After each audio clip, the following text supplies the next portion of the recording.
자, 오늘 같이 나누는 하나님의 말씀입니다. 자, 오늘 같이 나눌 하나님의 말씀, 얘는 잠깐 가지고 가겠습니다. 자, 가지고 가겠고요.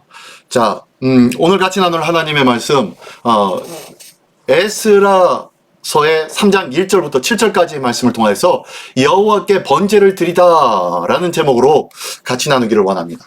자, 벌써 3장입니다. 에스라서 1장, 2장, 3장. 2장에는 수많은 이름들이 막 나왔었죠? 예. 수많은 이름들이 나왔었어요. 근데, 자, 그 내용들을 다시 한번 보기를 원합니다. 자, 먼저 오늘 본문부터 한번 읽어보고, 다시 한번 찾아볼게요. 자, 오늘 본문의 말씀. 저는 잠깐 들어가겠습니다. 자, 에스라서 3장 1절로 7절까지의 말씀입니다. 이스라엘 자손이 각자의 성읍에 살았더니 7째 달에 이르러 일제 예루살렘에 모인지라.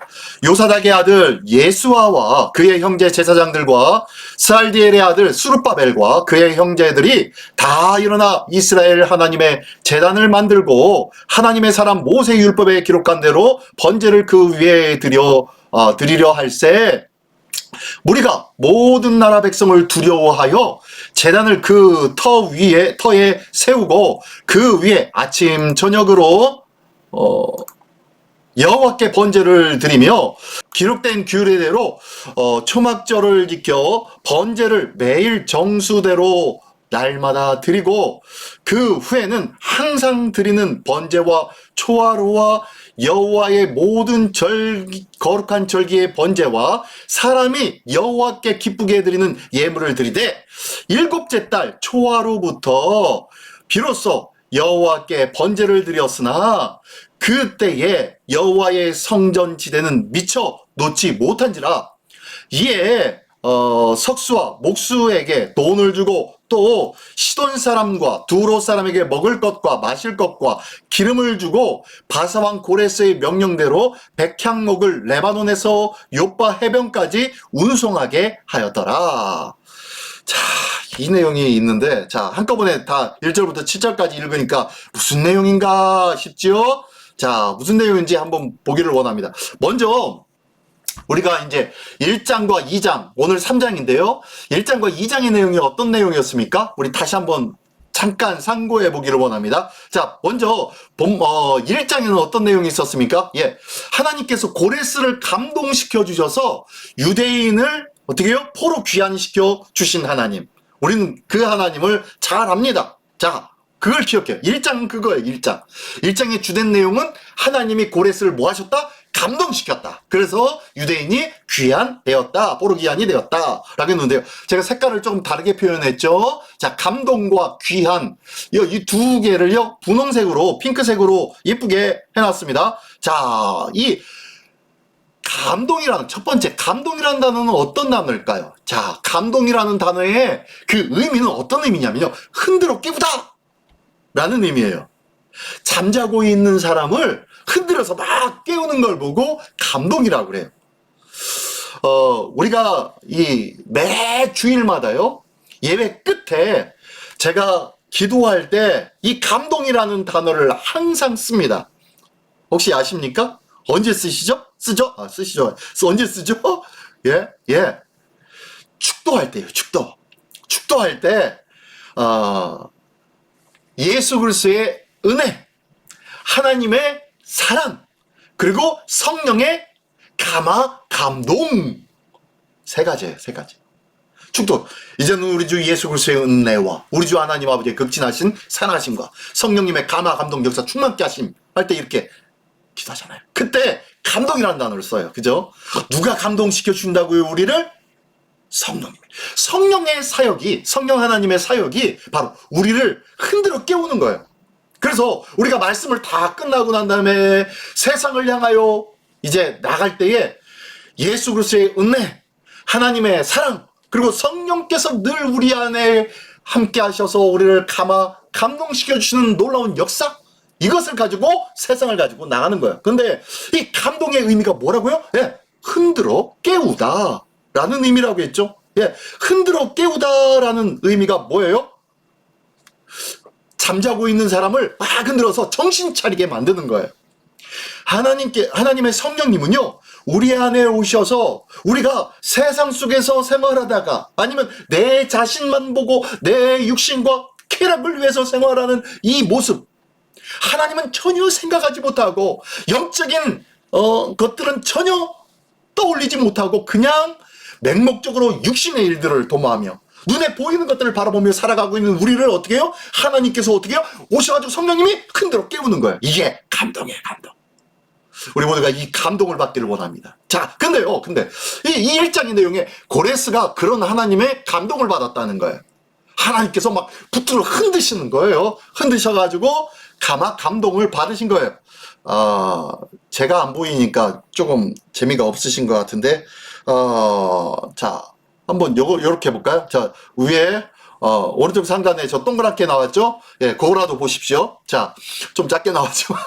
자, 이 성령이 우리를 막 흔들어서 깨우듯이 고레스 왕을 하나님께서 흔들어 깨우셨습니다. 그래서 그의 마음속에 어떤 마음을 주셨어요? 예, 유대인을 포로 귀환시키게 하는 것, 이것이 하나님의 뜻이구나 라는 것을 알게 되었단 말이에요. 그래서 그의 마음이 감동이 돼가지고 이제 하나님의 역사와 하나님의 인도하심을 받아서 어떻게 되는 거예요? 예, 유대인들을 귀환시키는데요. 자, 귀환시키다 라고 할 때 귀환, 이 귀환의 의미는 어떤 의미인가 보니까 불러내다 라는 의미예요. 불러내다. 자, 불러내다 라는 의미가요, 성경적으로 세 가지의 의미를 우리가 설명해 줄 수 있습니다. 물론 그 밖에 여러 가지도 표현할 수 있지만 쉽게 이해하기 위해서 세 가지의 의미를 우리가 한번 얘기해 볼게요. 이 귀환, 예, 다시 귀환이라는 거예요. 다시 원래의 자리로 돌아가다 라는 것이에요. 이게 귀환이래요. 근데 그 의미는 불러냈대요. 그러면은 어떤 거예요? 원래 집이 있었는데 집에 집 밖으로 잠깐 나갔다가 거기에서 야, 어여 들어와 해가지고 다시 불러 들이는 것, 이게 귀환이라는 거야. 그러면 들어오기 전엔 뭐가 반드시 필요합니까? 네, 하나님의 이 안에서부터의 뭐예요? 콜링이 필요하죠. 부름이 필요해요. 불러내는 것이 필요해요. 자, 귀환이란 바로 이런 부름이에요, 부름. 그래서 아브라함의 부르심의 첫 번째 예로 아브라함의 부름, 예, 갈대아 우르에 있었던 아브라함을 하나님께서 뭐라 그래요? 너는 보도 친척들 아비집을 떠나서 내가 너에게 지시할 땅으로 가라 라고 하면서 하나님이 뭐 하신 거예요? 콜링하신 거예요. 부르시는 거예요. 자, 이게 바로 첫 번째 부름입니다. 두 번째 부름은요, 여기 보니까 출애굽 명령. 이거는 뭐냐면 애굽의 포로 생활을 하고 있었고 종노릇하고 있었습니다. 그때에 모세를 통하여서 10가지 재앙이 있게 되었죠. 마지막 10번째 재앙이 장자의 죽음이었어요. 장자의 죽음 있고 난 다음에 어떻게 해요? 바로 왕이 야, 빨리 너희들 가, 빨리 나가 라고 하면서 쫓아내듯이 다 쫓아냈어요. 그래서 그냥 쫓아내면 안 되니까, 야, 너희들 종으로 있었던 사람들, 그리고 종으로 붙잡혀 있는 주인들, 너희들 얘들한테 필요한 대로 원하는 대로 다 줘. 그들이 갖고 가고 싶다고 하는 걸 다 빨리 주워가지고 빨리 쫓아내. 우리 이 나라의 장자들이 다 죽었어. 내 아들도 죽었어 라고 하면서 막 통곡을 하면서 빨리 쫓아내 라고 했습니다. 하나님이 이거로 인해서 하나님이, 자, 우리 이스라엘 백성들아, 나의 백성들아, 이제 광야에 가서 자유롭게 나를 예배해라 라고 하면서 하나님이 불러내셨어요. 출애굽 명령이에요. 출애굽 명령. 이게 바로 하나님의 콜링이에요. 콜링. 그리고 또요, 교회. 지난 주일날 제가 설교하면서 얘기했죠. 자, 교회에 대하여서 교회는 그 헬라어로 뭐라고 했죠? 에클레시아라고 했죠. 에클레시아. 예, 에크라는 뭐뭐로부터 뛰쳐나오다 라는 의미라고 했죠. 자, 하나님께서 이렇게 부른 자들의 모임이 에클레시아예요. 하나님께서 불러내서 모인 자들, 그런 자들의 모임이 에클레시아라고 했죠. 그래서 교회가 하나님께서 콜링한 자들의 모임. 자, 그래서 하나님의 콜링으로 말미암아 뭐가 있어요? 귀환. 원래 자리로 돌아온 거예요.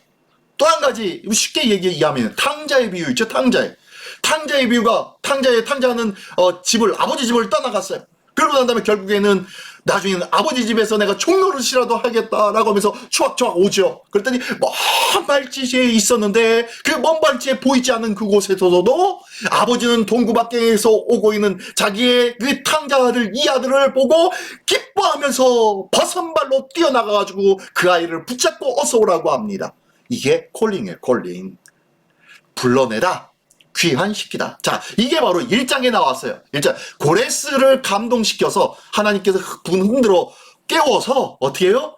원래 있었던 자리로 이스라엘 백성을 돌아오게 한 내용이 1장에 있었습니다. 자, 그리고 2장에서는 어떤 내용이 있었습니까? 자, 2장에서는 예루살렘과 유다로 돌아온 사람들이 누가 돌아왔죠? 예, 어떤 사람들이 돌아왔습니까? 어떤 사람들이? 예, 이 돌아오다라고 한 그 의미가 어떤 의미인가 봤더니요.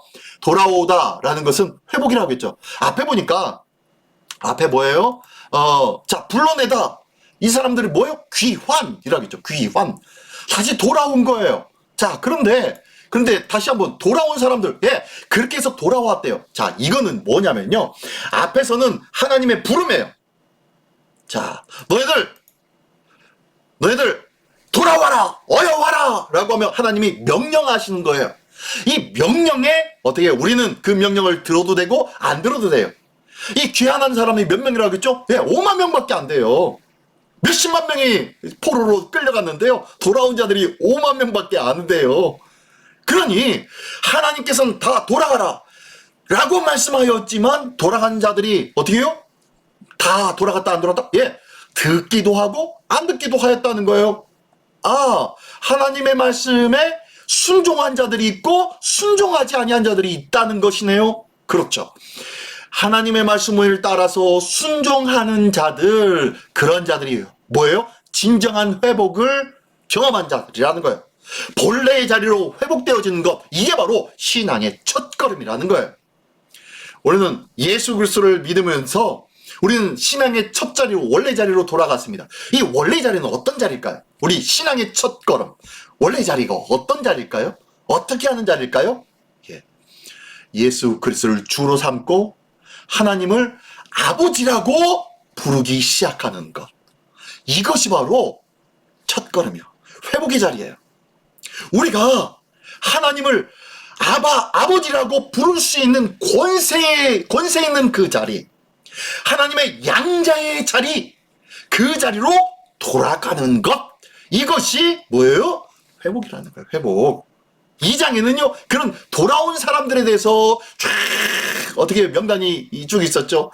집안 가문의 사람들과 아니면 어느 지역 아니면은 어느 직분자들, 이런 자들을 다 나누어가지고 그 명단대로 쫙 기록했던 것이 2장의 내용이었습니다. 자, 그러면서 또 좀 전에 얘기한 것처럼 자, 이렇게 돌아왔다라는 회복은 뭐예요? 명령에 반응하는 거예요. 반응하는 거. 즉 순종하는 거예요. 하나님의 말씀에 순종하는 것. 이 하나님의 말씀을 순종하였을 때에 비로소 어떻게요? 진짜 말씀을 들은 사람이라는 거예요. 우리는 설교 말씀이나 많은 말씀을 들으면서 아멘, 아멘 합니다. 아멘 한다고 말씀을 들은 것이 아니라요. 아멘한 이 말씀을 듣고 지켜 행하는 것. 이것이 말씀을 들은 거예요. 오늘도 이 귀한 하나님의 말씀을 듣기를 원합니다. 자, 이렇게 해서 1장과 2장에서는요. 하나님의 감동으로 고레스를 감동시켜서 원래의 자리로 돌아와라 명령하였더니 2장에서는요. 이 말씀을 듣고 순종하여서 하나님께서 약속하신 그곳으로 쫙 돌아갔다. 원래의 자리로 돌아갔다라는 거예요. 자, 이게 바로 1장과 2장입니다. 1장은 돌아와라 명령, 2장은 돌아갔다. 네, 아멘, 순종했다 라는 내용이 있죠. 예, 그랬습니다. 자, 하나님의 말씀에 순종한 자들, 자, 그 순종하여서 하나님 앞에 그 말씀을 듣고 행하는 자들, 그 자들이 어떻게 사는지. 자, 오늘 3장 말씀입니다. 오늘 본문의 말씀이 바로 그 내용이에요. 그 내용. 오늘 본문의 말씀 에스라서 3장 1절부터 7절까지의 말씀에 보면요. 자, 첫 번째 본문에 보니까 7째 달에 예루살렘에 모였다 라고 말씀하고 있어요. 7째 달에 예루살렘에 모였대요. 보니까요, 1절에 이스라엘 자손이 각자의 성읍에 살았더니 일곱째 달에 이르러 일제히 예루살렘에 모인지라 라고 1절에 말씀하고 있습니다. 몇 번째 달이에요? 일곱째 달이에요. 자, 일곱 번째 달이라고 하면 아마 고레스가 너희는 원래의 땅으로 가라. 너희 조국으로 가라. 너희 예루살렘으로 가서 그곳에서 너희가 성전을 짓고 너희의 하나님을 섬겨라 라고 명령하였을 때 그때로부터 새로운 시작인 것 같아요. 그때부터 첫째 달, 둘째 달, 셋째 달 계산이 되는 거예요. 근데요, 그 달이 언제였어요? 바로 첫째 달이 바로 니산월이죠. 니산월이 뭐가 있는 달입니까? 6월절이 있는 달. 6월절이 있는 달, 니산월이 첫째 달이에요. 첫째 달. 이 첫째 달이 니산월이고요. 그리고 난 다음에 일곱 번째 달이 바로 이 달. 근데 이 일곱 번째 달에 예루살렘에 모인 이유는 뭘까요? 왜 그때 모일 수밖에 없었을까요? 그 이유는 바로 그들이 아마 많은 그 고레스 왕이 많은 것들을 챙겨줬죠.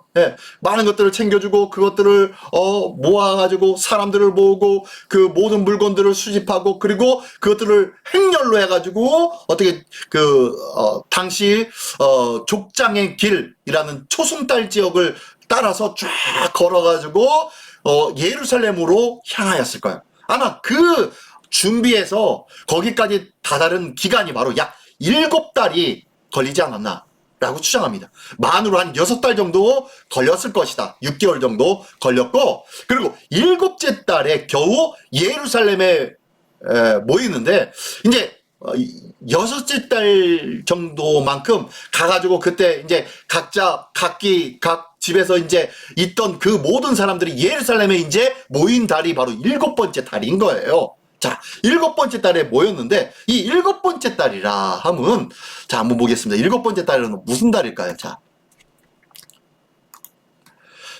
7번째 달은 회복과 재시작의 달입니다. 회복과 재시작의 달인데요. 자, 7번째 달은 이스라엘의 3대 절기가 있죠. 이스라엘의 3대 절기. 첫 번째 6월절, 그 다음에 오순절, 그 다음에 나팔절 혹은 초막절이라고도 하죠. 이렇게 얘기합니다. 자, 다시 한번요. 6월절, 그 다음에 맥추절, 그 다음에 초막절 혹은 나팔절. 자, 수장절이라고도 합니다. 자, 이 절기가 이렇게 3대 절기인데요. 자, 이 3대 절기가 바로 6월절부터 시작해가지고, 그리고, 맥추절을 지나서, 그리고, 수장절, 초막절, 나팔절을 지키는데 어떻게요? 6달, 만 6달이 지나서 7번째 달이 이르는 거예요. 자, 이 7번째 달에는 어떤 절기가 있다고요? 자, 볼까요? 1번에 나팔절이에요. 7월 1일이 나팔절이고요. 그 다음에 7월 10일이 대속죄일입니다. 7월 15일부터 21일이 초막절입니다. 그리고 수장절이라고도 하죠. 그리고 22일이 거룩한 대회가 있는 절기입니다. 자, 이게 뭐냐면요. 나팔절은 뭐 하는 거예요? 나팔 부는 절기입니다. 이 나팔 부는 것은 뭘 의미합니까? 전쟁이 일어났을 때 부는 것이 나팔이에요. 그리고 하나님 앞에 예배 드리는 날, 첫날, 매월 월삭일 때 나팔을 불었어요. 그리고 절기 때도 나팔을 불렀어요. 그리고 심판할 때 우리 하나님의 심판이 있는 절기가 바로 이 나팔절이에요. 이 나팔절. 그리고 또 희년이 선포되어질 때 나팔을 불렀어요. 자, 이 모든 나팔은 뭘 상징하냐면요. 심판과 결과를 상징하는 거예요. 결과와 그에 대한 심판을 상징하는 것이 나팔절이라고 했죠. 이게 바로 7월 1일에 있고요. 그 다음에 7월 10일 날은 자, 이 나팔절에 심판을 하고 다 따져봅니다. 그리고 난 다음에 10일 날 죄 있는 자들은 뭐 어떻게 해야 돼요? 주님 앞에 회개를 해야죠. 그래야지 피를 가지고 1년에 딱 한 번 대제사장이 피를 갖고 지성소 안으로 들어가서 속죄소에다가 피를 붓습니다. 그래서 온 백성의 모든 죄를 씻어 주십시오 라고 하면서 이 대속의 피를 붓지요. 그래서 속죄일이 바로 이 대속일입니다. 이것은 하나님의 사랑과 긍휼을 상징하는 절기예요. 자, 그리고 난 다음에 속죄함을 받은 자들이 어떻게 합니까? 15일부터 20일까지, 21일까지 며칠입니까? 6일입니까? 아니요, 7일이죠, 7일. 5일, 6일, 7일, 8일, 9일, 10일, 11일. 예. 만 7일입니다. 만 7일 동안 뭐예요? 초막을 짓고 초막 안에서 생활을 합니다. 집에 거창한 대리석 집이 있어도요, 그 집에 들어가지 않냐고 초막을 지은 그 집 안에 들어가서 그 집 안에 삽니다. 그리고 하늘에는요, 하늘의 별을 볼 수 있도록 이렇게 열어놓는다고 했죠? 열어놓고 하늘의 별을 보면서 하나님의 은혜와 하나님의 인도하심과 하나님을 경험하는 절기가 바로 이 초막절이라고 했죠? 네, 어쨌든 이렇게 7일 동안 하나님께서 광야 40년을 지키시고 인도하여 주셨음을 다시 한번 기억하며 다시 한번 감사하며 출애굽시켜 주신 하나님의 은혜, 그리고 젖과 꿀이 흐르는 가나안 땅, 그 풍성한 하나님의 나라의 그 땅으로 들어갈 것을 기대하는 절기가 초막절이에요. 자, 이 초막절을 누리게 하지요. 그래서 하나님 주시는 은혜를 누립니다. 이 초막절 지을 때는요, 많은 것들로 같이 먹고 마시고, 그리고 많은 사람과 같이 축제의 삶을 지냅니다. 나그네를 대접하고요, 과부와 고아들을 선대하는 그런 일들이 많이 있어요. 먹을 것이 풍성한 절기가 바로 이 초막절입니다. 이게 바로 하나님의 은혜와 통치가 있는 바로 초막절, 하나님의 나라를 경험하는 절기가 바로 이 초막절입니다. 자, 그리고 난 다음에 초막절이 딱 끝나고 난 다음에 8일째 되는 날, 제 8일째 되는 날, 이날은 거룩한 대회다라고 말씀하면서요, 이 지금까지 있었던 초막을 다 부시고 어디로 갑니까? 고향 땅으로, 각자의 고향 땅으로 다 돌아가는 거예요. 네, 각자의 돌아 보니까요, 3장 1절에 보니까 뭐라 그러냐면요, 이스라엘 자손이 각자의 성읍에 살더니 일곱째 달에 이르러 일제 예루살렘에 모인지라.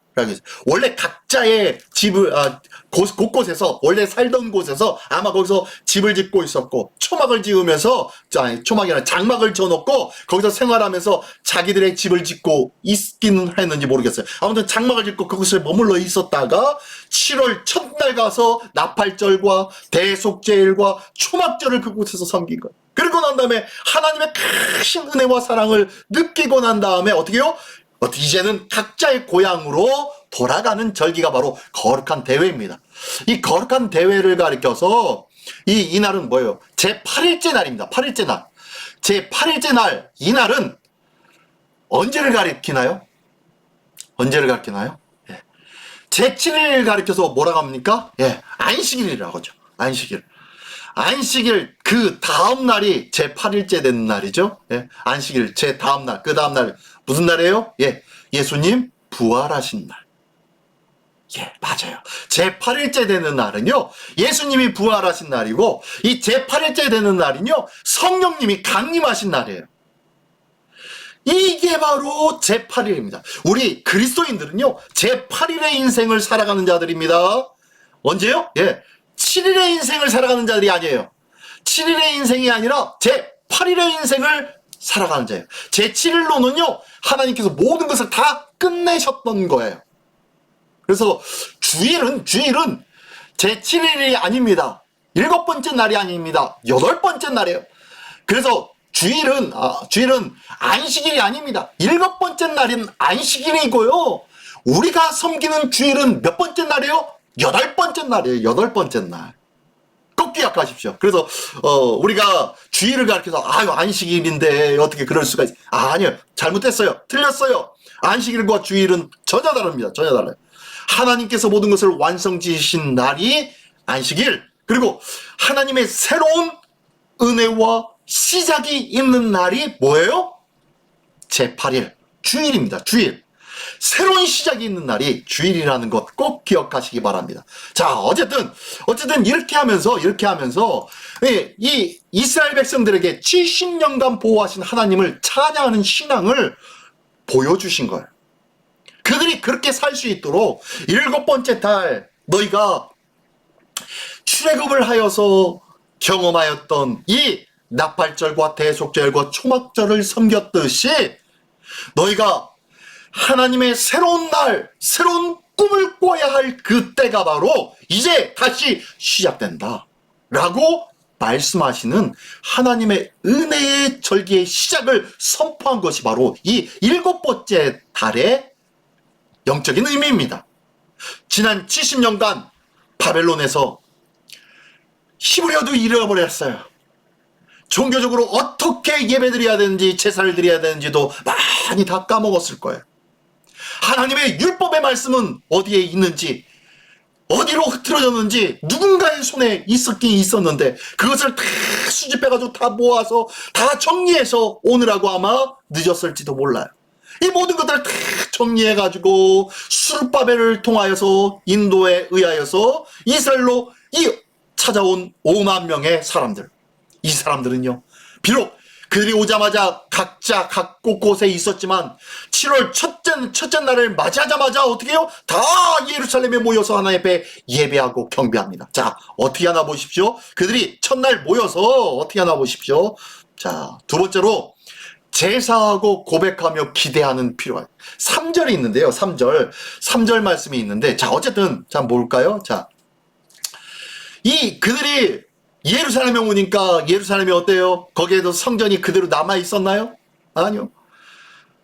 돌 위에 돌 하나 남지 않도록 다 망가져버린 예루살렘 성전. 그 성전이 70년 동안 포로 생활하고 돌아와 보니까 누군가가 다 세워줬나요? 아니요. 전혀 그렇잖아요. 그냥 허벌판입니다. 예루살렘에 가보니까요, 무너진 성벽과 무너진 성전을 보면서 참 기가 막힐 노릇입니다. 기가 막힐 노릇입니다. 그런데 그들이 와서 그들은 뭘 합니까? 3절을 보니까 3절의 말씀해 보니까 한번 볼까요? 3절의 말씀. 3절 볼게요. 무리가 모든 나라 백성을 두려워하여 제단을 그 터에 세우고 그 위에서 아침 저녁으로 여호와께 번제를 드리며 그들이 뭘 했어요? 제단을 지냈죠. 번제를 지냈다는 거예요. 번제를.